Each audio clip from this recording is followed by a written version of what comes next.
আসসালামু আলাইকুম রহমতুল্লাহ। আমরা নেপাল সফরে আসছি গত 27 তারিখে। নেপাল আসার পরে মনে একটা শান্তি ছিল না যে মুসলিম কমিউনিটির সাথে কোনো সাক্ষাৎ নাই, কিন্তু নেপাল 27 তারিখে আসতে আসতে মানে ফ্লাইট শিডিউল একটু পিছানোর কারণে রাত্র হয়ে যায়।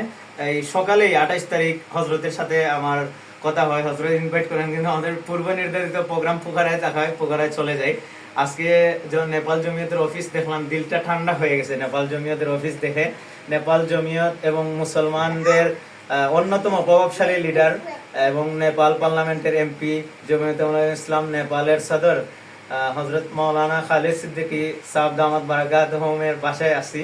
হজরত নেপালি এটা অভ্যর্থনা রিসিভ করলেন, এটা দিয়ে খুব দিলটা ঠান্ডা হয়ে গেছে। এত বড় একজন মানুষ আমাদের মতো ছোটদেরকে একদম আপন করে নিয়েছেন। হজরত পার্লামেন্টে আজকে ছিলেন, আমি যখন মেসেজ করছি কাঠমান্ডুতে আসার পরে, কিন্তু হজরত মুহূর্তেই মেসেজ দিয়েছেন যে অফিসের যে ভাই দায়িত্বে আছেন উনি আমাদেরকে রিসিভ করবেন। উনি রিসিভ করে নিয়ে আসলেন। শুকরিয়া, বারাকাল্লাহ, তাবারাকাল্লাহ।